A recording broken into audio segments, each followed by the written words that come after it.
Hola, bienvenidos. Hoy vamos a recorrer el mundo del rococó como continuación de este bloque entre Renacimiento, Barroco, Manierismo y Rococó, que son algunos de los movimientos que tienen que ver con la formación de esta Europa occidental, de los países ya definidos, ya saliendo de la antigüedad, para entrar en este mundo moderno. El rococó en particular es un movimiento, si se quiere, un poco más breve que los anteriores, pero que va a tener mucha significancia principalmente en Francia. Se va a dar sobre el final del siglo XVII y la primera parte del siglo XVIII, y principalmente su mayor terreno va a ser Francia. Como hicimos en los anteriores, les he dejado aquí un video que resume también en forma muy breve los hechos principales de ese siglo XVIII para que nos ubiquemos históricamente. En el caso de el rococó, vamos a estar hablando de un movimiento que se va a dar principalmente desde Francia, y desde allí va a extenderse al resto del continente, si bien no en todos lados logró tener fuerza. En los dos lugares donde más fuerzas va a tener va a ser principalmente en Francia y en Inglaterra. Es el movimiento que está justo antes de la Revolución Francesa, con el cual vamos a iniciar ya el siguiente periodo correspondiente al romanticismo y al neoclasicismo. Así que es el último movimiento artístico que tiene que ver con el antiguo régimen, con el absolutismo, con la nobleza. Va a ser muy propio de lo cortesano, un movimiento que se va a dar en las cortes principalmente, y que va a destacar por características un poco frívolas, en donde se va a despreocupar de lo que le está pasando al resto de la sociedad, tanto en sus temáticas como en sus ámbitos de desarrollo. Vamos a ver un pedacito de este video en donde nos cuentan algunas características del rococó, para luego retomar y continuar con lo que veníamos charlando. Do you know what she said? Let them eat cake. ¿Cómo puedes odiar una pintura tan bonita? La obra más famosa del rococó fue el Columpio de Jean Fragonard, pero ¿sabías que fue rechazada y odiada por casi todos los franceses cuando recién se pintó? O sea, ¿por qué? Si es una pintura tan representativa y hermosa, a mí me encanta. En este video te diremos por qué y hablaremos sobre su gran relevancia histórica. En nuestro video pasado hablamos sobre el arte barroco. En este video hablaremos sobre el arte rococó. Aunque los dos movimientos son visualmente muy diferentes, en realidad no hubo un cambio drástico entre los dos. Simplemente se fusionaron lentamente en el siglo XVII. El arte rococó floreció en toda Europa, pero en Francia tuvo su mayor impacto justo antes de la Revolución Francesa. Este periodo quiso capturar la juventud de los monarcas Luis XIV y María Antonieta, y lo logró a través del uso de los colores pasteles y la búsqueda de la belleza. Jean-Antoine Watteau fue el pionero del rococó con sus pinturas Vida Galante. Estas retrataban mujeres blancas y hermosas con ostentosos vestidos. François Boucher fue famoso por sus retratos de mujeres desnudas. Algunas de sus obras, llenas de sensualidad y de frivolidad, retratan explícitamente la inmoralidad de las clases altas, y por eso causaron mucha controversia. La vida desenfrenada de los ricos y su depravación fue fielmente plasmada en los cuadros que nos muestran tanto su derroche de dinero como sus romances superficiales. Esto enfureció al pueblo francés debido a que ellos vivían en la desgracia. La mayoría de la población en este tiempo moría de hambre y vivían en la pobreza extrema, mientras que unos pocos privilegiados gastaban en lujos y extravagancias sin importarles el mundo a su alrededor. La obra del columpio fue como la gota que derramó el vaso. En esta pintura podemos ver una mujer que se parece intencionalmente a la reina francesa María Antonieta, que coquetea descaradamente con su amante vestida con un lujoso atuendo. La intención de esta pintura fue evocar la sensualidad y la respuesta del pueblo fue indignación al ver a su líder dar tan mal ejemplo. Al final, esto y otros factores contribuyeron a impulsar la guerra de la Revolución Francesa. Por quedarte a ver todo el video, te vamos a regalar el 20% de descuento en... Bien, hasta allí la parte que nos interesa sobre este video. El rococó fue un término que comenzó casi como una broma, como algo exagerado, que se empezó a asociar principalmente a la ornamentación que se utilizaba tanto en los jardines como en la ropa de las construcciones barrocas, ¿sí? Que hacían referencia mucho a las formas curvadas de las formas marinas, las conchas, los mariscos y demás. Entonces esta exageración que se iba produciendo principalmente en Francia, en donde había muchísimos jardines y muchos adornos y la ropa era sumamente exagerada, sobre todo en el la última parte del Antiguo Imperio, que es donde va a estar María Antonieta, va a ser lo propio del rococó. El rococó es una arte típicamente decorativo, ¿sí? Se utilizaba tanto en interiores como en exteriores, sobre todo en los parques, con estos lugares secretos que habíamos hablado en el barroco. Se van a extender a grutas, sobre todo muy decoradas, llenas de flores, de aromas, que estimulan mucho los sentidos, debajo de fuentes de agua, donde los amantes se puedan esconder, donde haya mucho misterio. Si hablábamos de lo escenográfico en el barroco, el rococó lo lleva a un extremo insospechado, ¿sí? El barroco va a caracterizarse por mucha elegancia, por colores muy vivos, por transmitir una sensación de frivolidad, de alegría, de que se puede disfrutar la vida, de que todo es un paraíso que podemos vivir en medio de aún la pobreza y demás, y contrasta de esa manera muy fuertemente con el pesimismo y la oscuridad del barroco. Es sumamente luminoso y, como les digo, muy destinado a lo que es el arte decorativo. Les he dejado aquí otro video que da mayores detalles sobre algunas obras en particular del rococó, pero nosotros vamos a pasar ahora a revisar su contexto y su relación con la sociedad.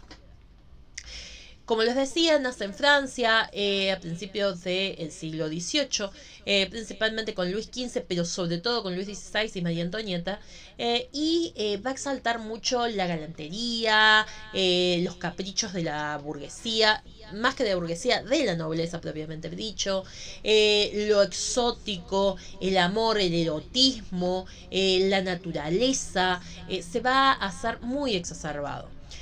Principalmente los que lo compraban eran los aristócratas, es decir, la nobleza, y algunos burgueses.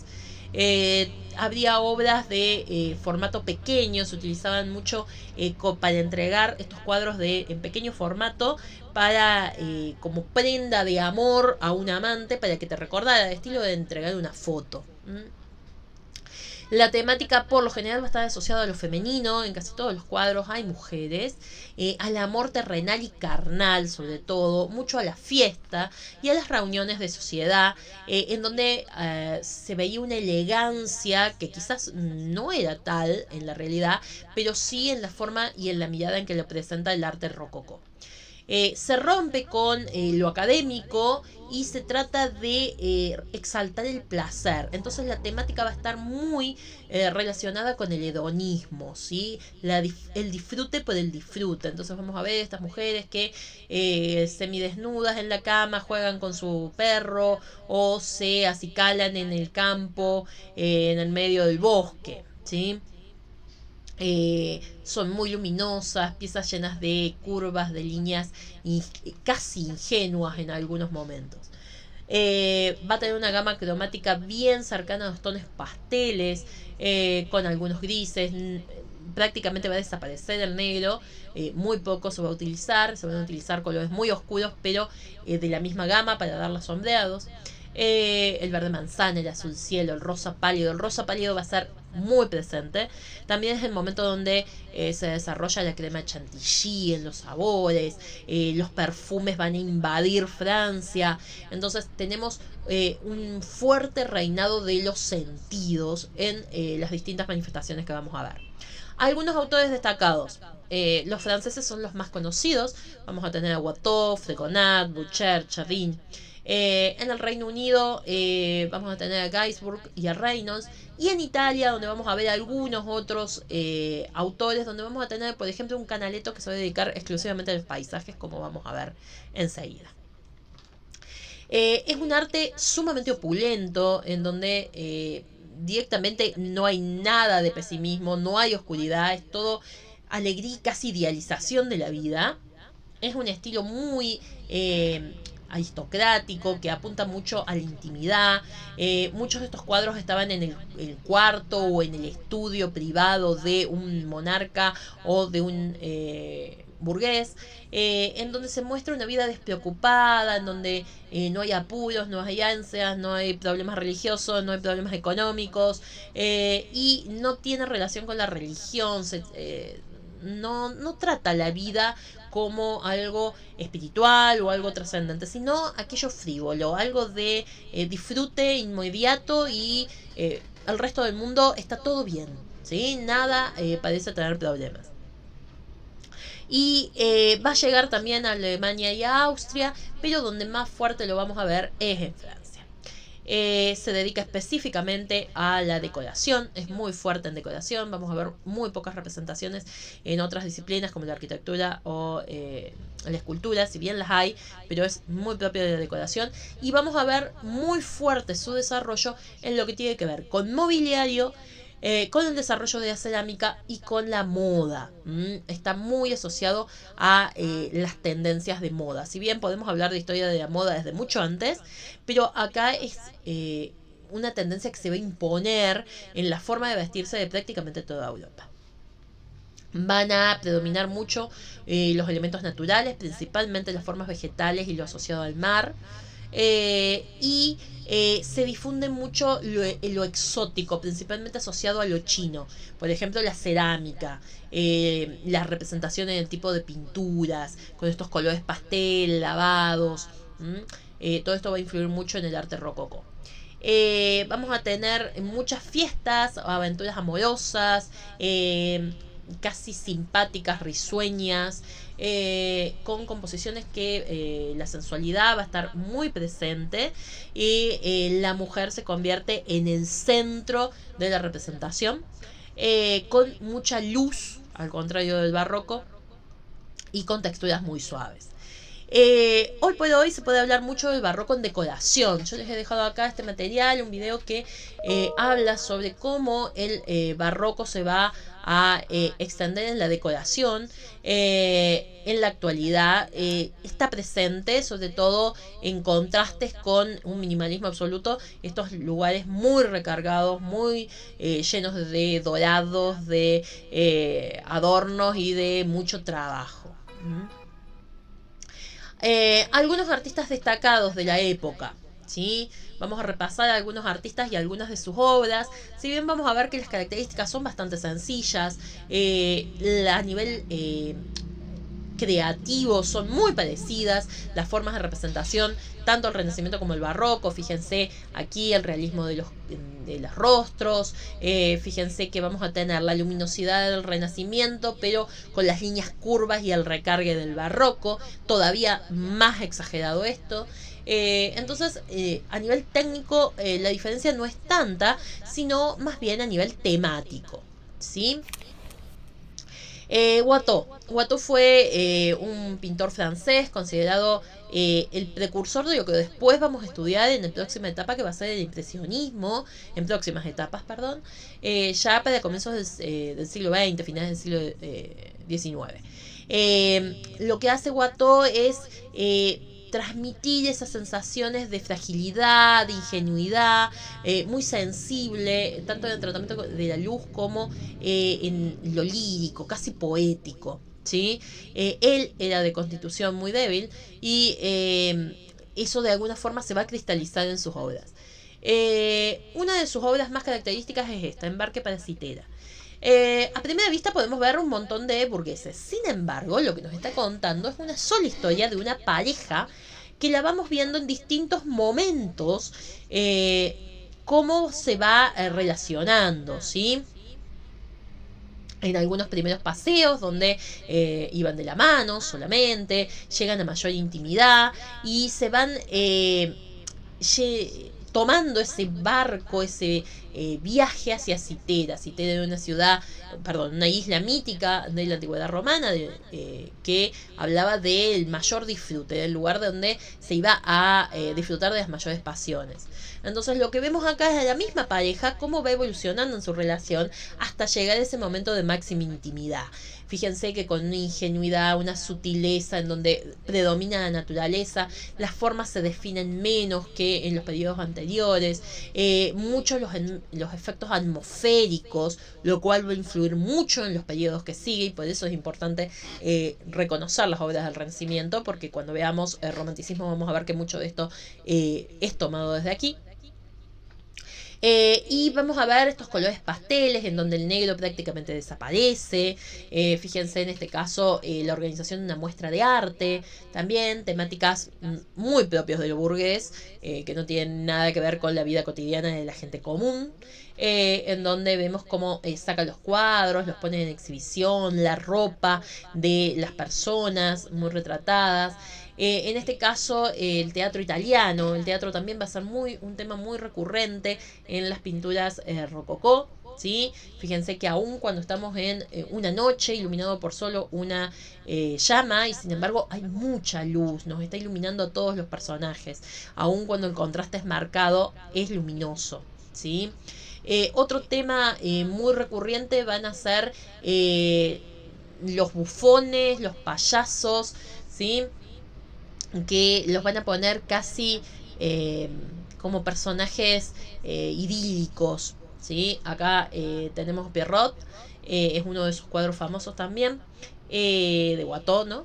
En donde vemos a este payaso, pero que su rostro está triste, ese payaso triste, esa idea del payaso sufriente que tiene que seguir adelante para hacer reír al pueblo. Está muy, muy propio de estas cuestiones muy poéticas que tenían que ver con el rococó. Otro artista del periodo va a ser Fregonat, también en Francia, en donde va a tener mucho tendencia hacia lo frívolo.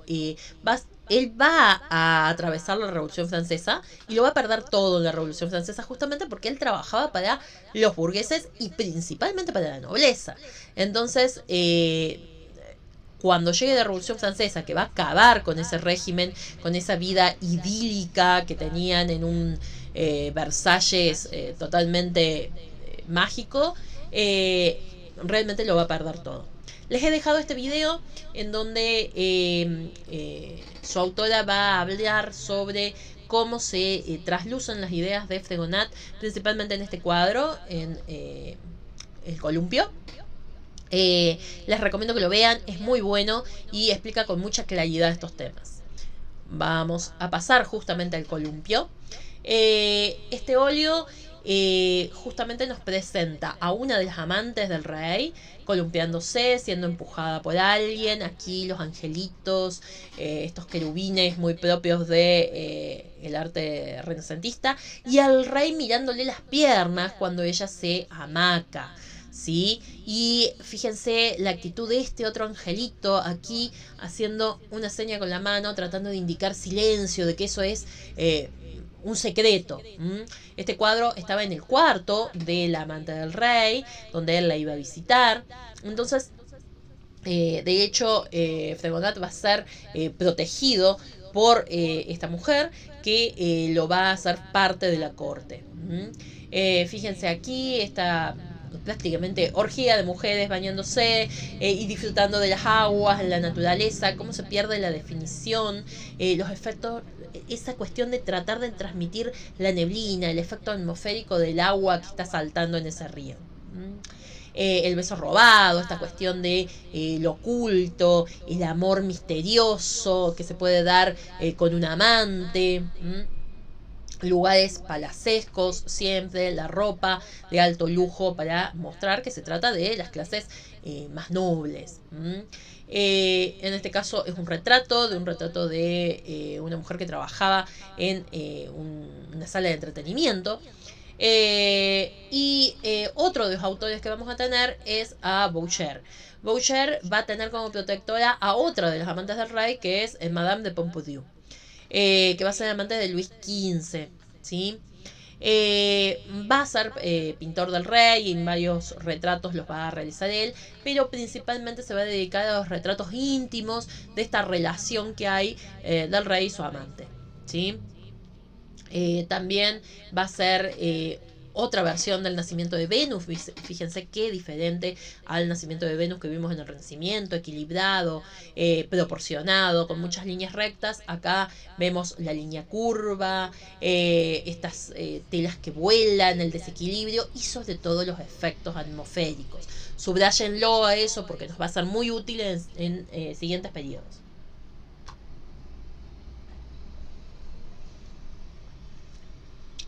El baño de Diana, sí, Diana era un personaje mítico de antigua Roma, va a estar mucho la temática mítica en estos cuadros, a la cual no se podía ver bañar, ¿sí? Y sin embargo, aquellos hombres que la espiaban, ella era una virgen, cuando se acicalaba en el campo, era cazadora, van a terminar muriendo. ¿Sí? Entonces acá vemos ese momento oculto también, la temática de lo oculto, del secreto, de aquello que no se podía ver, pero que estaba asociado también con el hedonismo y sobre todo con la seducción. Chardin, otro pintor que se destacó por las naturalezas muertas y los retratos de interior, ¿sí? Fíjense aquí, tenemos estas naturalezas muertas que por momentos casi podemos ver la frescura de las verduras o del pescado, ¿sí? Trabaja mucho con la luz y ese efecto de la tierra, del humo de la cocina, ¿sí? Trabaja mucho por allí. En este caso, la bendición de la mesa antes de comer. También una situación cotidiana de una familia de buen pasado económico. Nos vamos al Reino Unido y acá vemos a los ingleses. Gainsbourg, vamos a tener... Este autor va a hacer muchos retratos de distintos burgueses y algunos nobles de Inglaterra. En este caso, el señor y la señora Andrews, cazando con su perro. El perro sigue representando la fidelidad. Con estos colores pasteles, fíjense los efectos de las nubes por detrás, ¿sí? Como trata de representar ese cielo nuboso, esas tormentas, como parte de la naturaleza, ¿sí? Se va a poner muy de moda, va a llegar a ser un artista muy buscado y muy caro. Bien, en este caso otro retrato también. También aquí, fíjense que en los dos casos, vuelvo al anterior, y en este se retrata mucho esa mujer en el medio de la naturaleza, con el viento que le sopla el cabello, con las telas que se van arrugando sobre su cuerpo, ¿sí? Si bien el rococó inglés es un poco más recatado, pero vamos a seguir viendo esa sensualidad de la mujer. Después vamos a tener a Reynolds, también pintor inglés, que va a trabajar mucho en retratos inspirados en obras míticas y religiosas. Los pone a sus retratados en posiciones que hacían recordar a obras que ya eran famosas, principalmente lo que eran santos y algunos reyes. ¿Sí? Entonces las pone en la misma posición y los pinta a los burgueses. Entonces los burgueses se sienten muy cómodos con esa nueva posición en la que están, ¿sí? Acá tenemos a Lady Sutherland.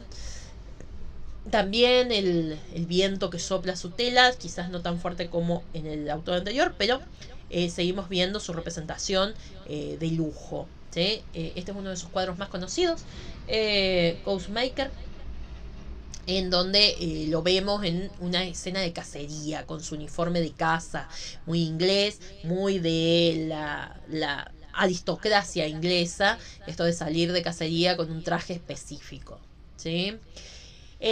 Acá otra, en este caso era burguesa de la época, Nellie O'Brien, con el perro nuevamente, esta representación de un retrato muy posado, con una luz muy artificial, ¿sí?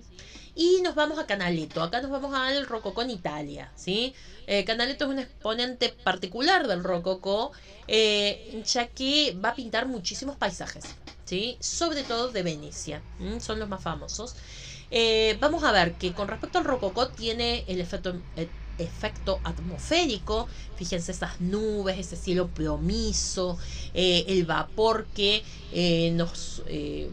casi nos molesta para ver a la gente en los barcos, ¿sí? Pero la temática es totalmente distinta a los franceses y a los ingleses. Acá tenemos el paisaje, ¿sí? Venecia en su esplendor en este momento de finales del siglo XVII, comienzos del XVIII. Vamos a ver mucho detalle, muchos colores pastel. De nuevo, no tenemos nada de negro. Esto va a ser retomado en movimientos posteriores, así que subrayenlo también. En este caso, no solo vamos a tener Venecia, sino también Roma. Y pueden observar acá el estado en el que estaban las zonas arqueológicas de Roma cuando esta gente las descubría o las exploraba. Fíjense que estaban en un estado de abandono total. La forestación que les estaba creciendo alrededor, las plantas, la gente recorriéndolas, admirándose, pero de mucho abandono. Roma, la Roma histórica va a estar muy abandonada, pero les va a dar una sensación de poesía que el arte rococó le va a gustar mucho. Volvemos a Venecia, en este caso una regata, ¿sí? También, quedándonos en Italia, ¿sí? Hizo principalmente mucho muralismo en este caso, y también trabajó con una línea de color luminoso, muy fluida. Vamos a ver muchos colores cálidos, ¿sí? Pero acá las temáticas son más relacionadas a un gusto casi renacentista, ¿sí? Con muchos temas clásicos, con, en este caso, el mecenas presentando las artes liberales al emperador Augusto. Esta cuestión de reflexionar sobre el mismo arte. Las temáticas no son de grandes compromisos. En este caso, el banquete de Cleopatra. Y observen esta Cleopatra como está retratada como una mujer del siglo XVII, ¿sí? Del siglo XVIII. En su ropa, nada que ver con los vestuarios originales, como toda la corte que la rodea está representada en la misma época. Vamos a ver ese momento en el que Cleopatra y su amante estaban felices, disfrutando. No vamos a ver sus momentos de mayor angustia y tensión. Trabaja mucho con el fresco. En el caso de Tiepolo, fíjense este techo, ¿sí? En donde vemos a Apolo recorriendo todo el cielo. Lo que ven acá a los costados, estos son esculturas que enmarcan la obra, y todo el techo tratando de generar esta forma casi de un caracol que va subiendo y siendo cada vez más profundo. Aquí también Tiepolo, ¿sí? Otro trabajo muy propio del rococó, este techo que parece una puesta de obra de teatro, superpuesta sobre los órdenes altamente decorativos de esta escalera, una de las manifestaciones rococó del interiorismo, ¿sí? Grandes escaleras que armaran espacios en donde te sintieras realmente cohibido ante la autoridad de ese monarca que estaba siendo representado. Les dejo este video, es un video también muy breve, pero que resume un poco todas estas características. Les recomiendo que lo vean, ¿sí? Nosotros vamos a pasar a lo siguiente, porque principalmente quiero que veamos muchas imágenes sobre otro aspecto que no hemos trabajado en periodos anteriores, que es la decoración, el mobiliario y la ropa, la moda de la época. Más que nada los vamos a ver y vamos a ver cómo esto tenía que ver con las formas de pensar del periodo, pero no nos vamos a detener en sus detalles. Bien, uno de los temas particulares que se van a desarrollar en el barroco, sobre todo francés, va a ser la porcelana. Habían llegado muchas porcelanas chinas. Recuerden que China se destaca por su producción de porcelanas y de objetos de decoración de este tipo. Y llegan a Francia durante los siglos anteriores. Los reyes se enamoran de ese estilo, les gusta mucho y quieren obras similares. Entonces se empieza a fabricar un estilo propio que va a ser la cerámica de Rouen, ¿sí? Algunas de las zonas donde se fabrican están aquí, Estrasburgo, Chantilly, pero la más famosa va a ser la escuela de Sèvres. Hasta el día de hoy, lo que es la cerámica de Sèvres es sumamente cara, sobre todo si es original de estos siglos, pero sigue funcionando esta fábrica y sus producciones son muy caras y vemos que son sumamente decorativas, ¿sí? Llenas de dibujos, de muchas adornos, ¿sí? Esta ornamentación llena de formas redondas que se van haciendo una ribota sobre la siguiente, mucho dorado y la presencia de los personajes de la época. Fíjense que incluso las manijas tienen la terminación del rostro de una mujer. Y el rosa Pompidou es uno de los colores más característicos junto con el turquesa y el amarillo. Pero ese rosa Pompidou, recuerden el nombre de la amante del rey que vimos en el columpio, vestida con un vestido rosa. Era el rosa que a ella le gustaba.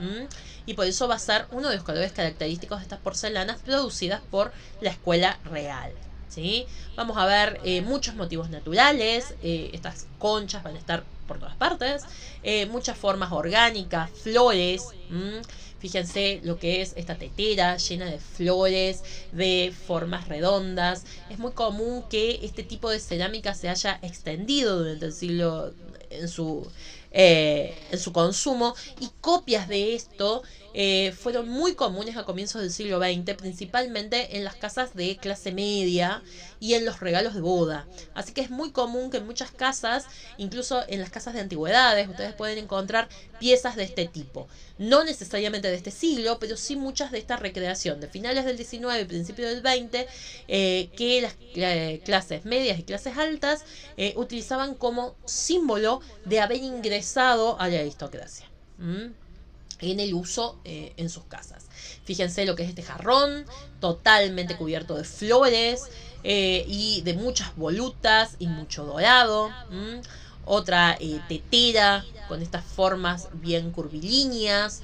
Lo mismo pasa con el candelabro, ¿sí? Un poco nos hacen recordar a los personajes de La Bella y la Bestia, que tiene un estilo en la decoración del castillo que es propio del rococó. Y también las esculturas de porcelana, aunque no fueran objetos de uso, también se hacían estas pequeñas esculturas que también se mantuvieron en tendencia durante este periodo de la primera parte del siglo XX como decoración en muchas casas, y es común verlas en las casas, sobre todo de alguna abuela, que todavía tiene este tipo de esculturas dando vueltas en alguna decoración, ¿sí? La porcelana, los diseños primero se dibujaban antes de llevar a su fabricación, ¿sí?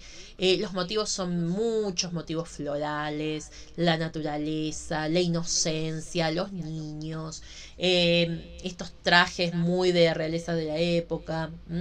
Fíjense incluso acá, en medio de este plato de cerámica de Sèvres y esta taza que suma además el dorado interior, una billetera, una pequeña cartera de mujer bordada con el mismo estilo, ¿sí? Esto también lo vamos a ver mucho, estas labores domésticas que las mujeres empezaban a mostrar también, sobre todo las de clase alta.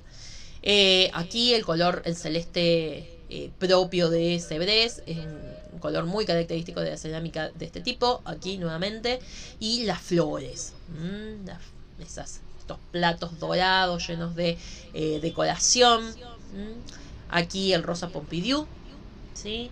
En un juego de este tipo de juegos de jarra y bandeja para el agua, normalmente se tenían en la habitación para poder lavarse. Recuerden que los baños no eran tantos como en la actualidad.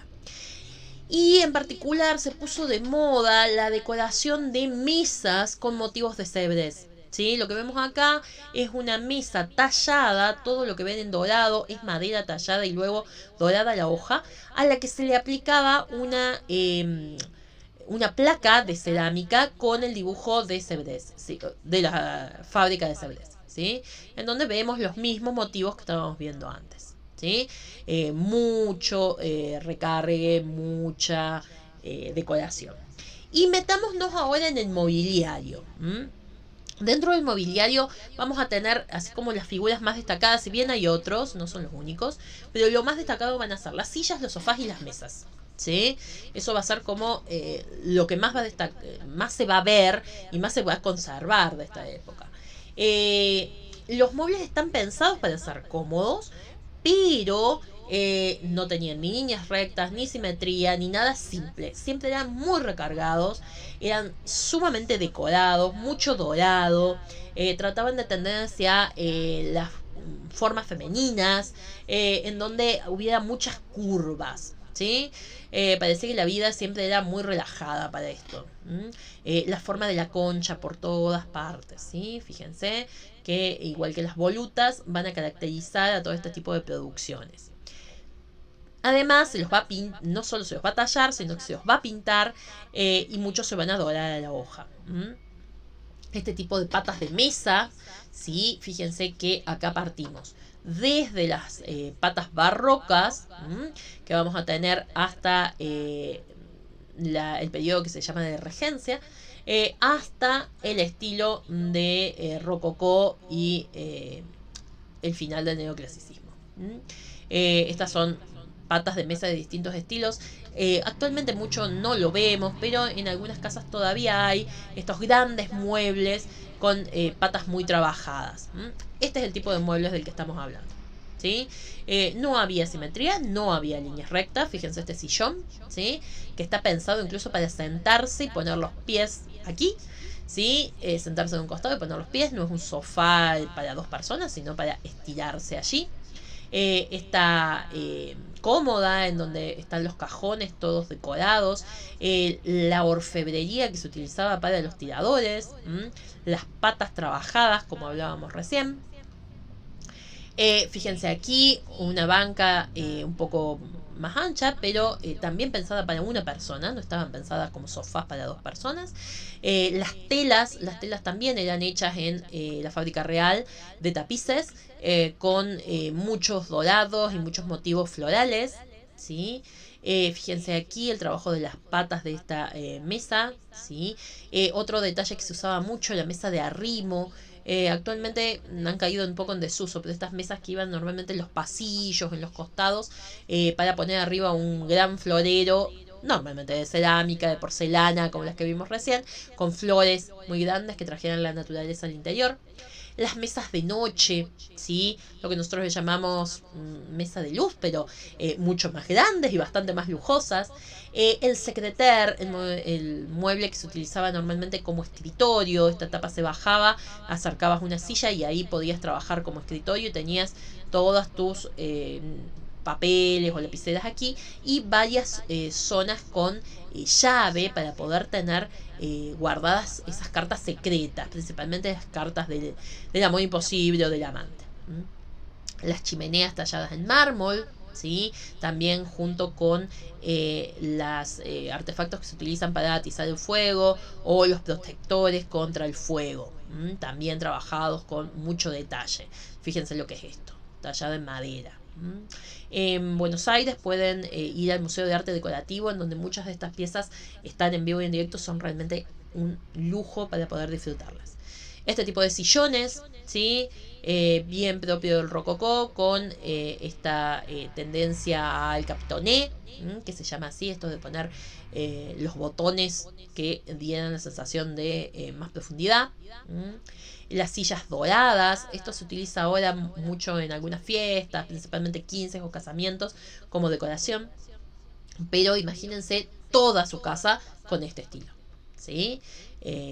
Todo un juego de dormitorio de la época. Fíjense, líneas rectas no van a encontrar, son todos curvas. Está tendiente esto de relajarte, a leer un libro sentado en este sofá. Lo mismo pasa acá, los colores eran muy claros, no importaba que se fueran a manchar. Acá tenemos, este es el original de la época y este es un modelo actual basado en ese original, ¿sí? Vamos a tener también este tipo de muebles para poner al final de la cama o para vestirse, ¿sí? Que eran de apoyo nada más. Las mesitas laterales, muchas mesas por todos lados, siempre llenas de jarrones con flores. El mueble de tocador, otra cosa que cada vez va cayendo más en desuso, esto de el mueble pensado para la mujer, con el espejo para poder arreglarse, ¿sí?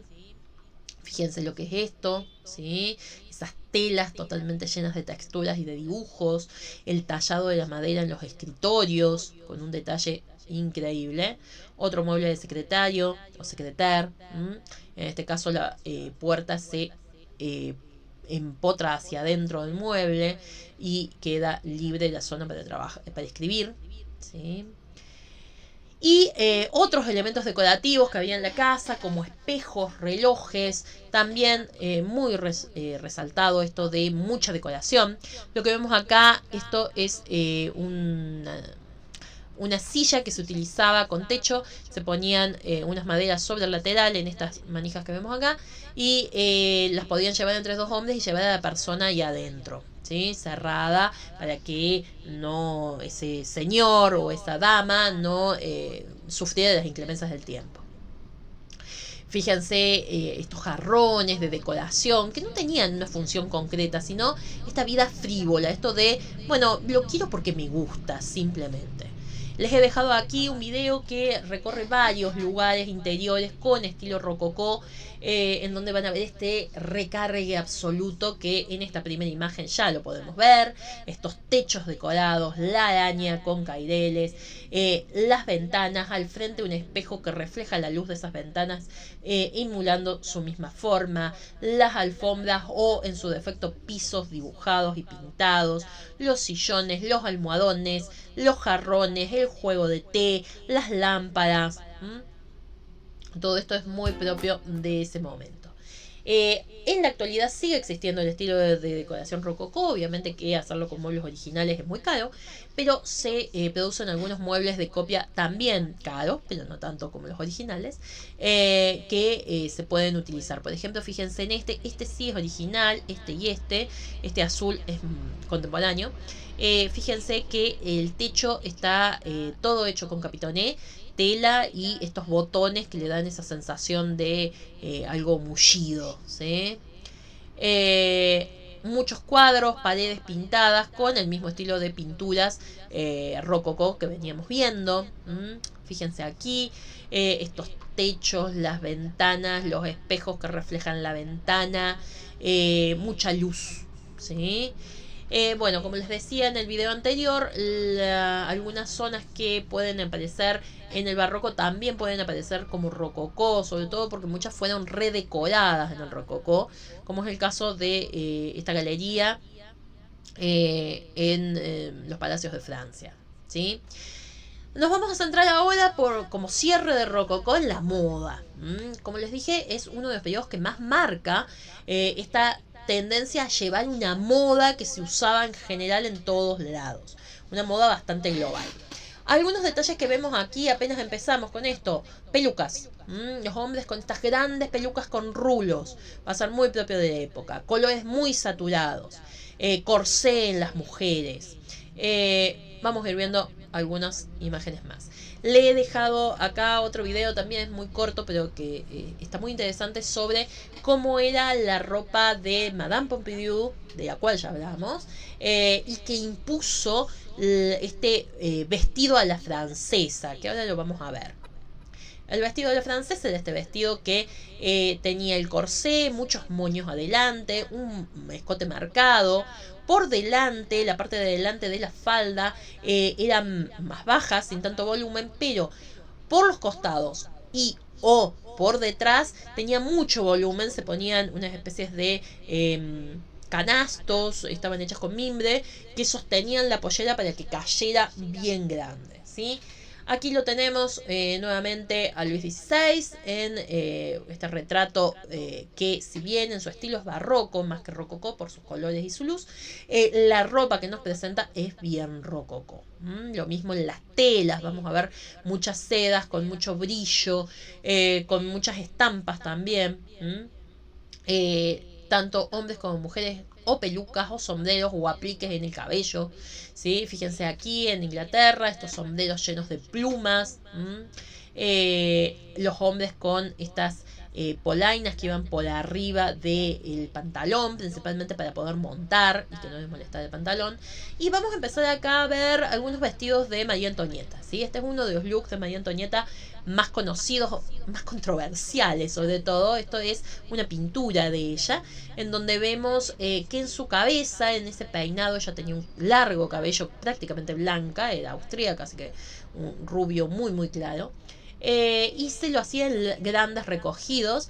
Y aquí vemos cómo ese recogido estaba decorado a su vez por un barco, ¿sí? Que era réplica de un barco real, francés, muy importante. Y el vestido lleno de vuelos, de adornos, de más decoración. Pero no solo tenemos esa representación en pintura, sino que también en el Museo del Traje de Francia podemos ver estos vestidos de María Antonieta en vivo y en directo, y el tocado que fue reconstruido, porque no sobrevivió a la Revolución Francesa, con el barco que utilizaba sobre la cabeza, ¿sí? Otro detalle muy propio de la época va a ser el abanico, que se va a utilizar también como forma para cubrir el rostro, para dar esas miradas románticas, para guardar secretos, ¿sí? Fíjense en esta representación, es inglés, de esta burguesa con un corsé bien marcado, que lo que hacía el corsé era esto, ¿sí? Esta es una mujer normal, de este costado, y aquí tenemos la forma que le daba el corsé. Las consecuencias de esta moda para las mujeres eran terribles. Realmente las destruía su cuerpo. Pero además, para la historia ha hecho que se imponga esta estructura de cintura muy muy fina para la mujer, que se mantiene hasta el día de hoy. Aquí vemos algunos de estos corsés, ¿sí? Esto iba por encima del corsé que ajustaba, era la parte de arriba del vestido. Y lo que les decía, esto de los vestidos muy amplios hacia los costados. Otra característica del rococó también van a ser los bailes de máscaras o de disfraces. En el barroco también se dan. Fíjense también en este caso, a mí es un vestido de María Antonieta, cómo hace juego con las zapatillas que se utilizaban. Ya se empiezan a utilizar los tacos, entre las clases altas por lo menos. Nuevamente este corsé con el escote cuadrado bien marcado, por delante sin volumen, pero bien en los laterales con mucho volumen, ¿sí? Bordados, y por detrás esta forma de capa que salía desde los hombros, también propio del vestido de la francesa, ¿sí? Y aquí también empezamos a ver la joyería que acompañaba estos vestidos, ¿sí? La mujer normalmente iba con el abanico, las joyas, el vestido y la sombrilla. Aquí tenemos un detalle del cuadro de Madame Pompidou, en donde vemos cómo está el cuello rodeado por estas cintas que funcionaban como joyas, las perlas en sus dos manos, los prendedores con flores, cintas, moños por todas partes. En algunas zonas, como por ejemplo la inglesa, que era un poco más recatada en cuanto a las mujeres, se utilizaban estos pequeños chales que cubrían los hombros y sobre todo el escote, ¿sí? Los abanicos sumamente decorados, llenos de adorno, con escenas también de estilo rococó en sus pinturas, ¿sí? Fíjense aquí también, colores muy luminosos, representaciones de la vida feliz y bohemia de los aristócratas, tallados en nácar, la mayoría de ellos, dorados a su vez encima, y otro detalle propio de la época, la sombrilla. Las mujeres cuando salían afuera tenían que llevar sombrilla, ya que la piel quemada por el sol era algo visto como de gente de poco nivel, de falta de cuna, así que la sombrilla era prácticamente un accesorio indispensable para salir al exterior. Grandes peinados, muy llenos de adornos, de decoraciones, de perlas, de flores, plumas, broches, todo podía ir en ese cabello, ¿sí? Acá la tenemos a María Antonieta y a sus hijos. Fíjense la decoración en su cabello, con broches, con telas, con plumas, la ropa tanto de ella como de los niños, y eso que ella está vestida aquí con una ropa de casa, ¿sí? Se supone que es lo que utilizaba interiormente en la casa, están sin la ropa de lujo. Los hombres también se veían afectados por esta moda, en donde había muchas condiciones en cómo tenían que vestirse, cómo tenían que lucir, con muchos adornos, muchas medallas, mucho prendedor, la peluca, el moño, los zapatos, las hebillas, las polainas, así que no era solo para la mujer. Les he dejado este otro video que también retrata la moda de la época, pero toma también el lugar de los hombres, así que les recomiendo poder verlo. Y un poco cerrando esto, lo que tiene que ver con la joyería, en donde vamos a ver también muchas formas naturales, animales, los mismos motivos que veníamos viendo. Se van a utilizar muchas y de diferente tipo. La chatelaine es esto que ven acá, que es un accesorio que se ponía colgado de la cintura o de un cinturón, en donde se podían colgar, por ejemplo, una tijera, o la aguja, el hilo, todo lo que podía necesitar el ama de casa, el ama de llaves o la niñera. Esto también es un chambelán, ¿sí? Las pinochas, que eran estas puntas que uno podía encajar en el cabello con grandes adornos, decoradas normalmente con gemas, con diamantes y demás, y que le daban las terminaciones a los peinados. Las joyerías eran bien grandes, imponentes, con joyas muy destacadas. Algunas se pegaban en cintas, pero con piedras preciosas, grandes aros, los anillos, los prendedores de todo tipo, ¿sí? Esto ha influido mucho en algunas modas actuales que siguen tomando el estilo rococó para la joyería. Es muy común, varias tendencias. Este en particular es original, es un collar que utilizaba la realeza. Fíjense, todo esto que ven acá es diamante, sujetado por estas cintas, con largas cintas, y moños de perlas, y moños de diamantes. Es mucho por todas partes. Finalmente les he dejado este enlace, que es a un clip de la película María Antonieta, una de sus versiones más nuevas, en donde retrata muy bien la vida en Versalles con estos toques del rococó, en donde vamos a ver no solo la moda, la joyería, sino también la comida, ¿sí? Es la época de la crema chantilly, de los dulces, del champán. La copa de champán que hasta el día de hoy utilizamos, se dice que tiene la forma sacada del pecho de Madame Pompidou, y que justamente por eso se sostiene con la mano entre los dos dedos, porque era como le gustaba hacerlo al rey. Así que esta voluptuosidad, esta exageración, esto que prácticamente satura de dulce, es lo propio del rococó. Bueno, gente, muchas gracias, y cualquier pregunta que tengan nos la van haciendo, ya sea en clase, a los profes, o nos mandan las preguntas por el aula virtual. Muchas gracias, un saludo grande a todos.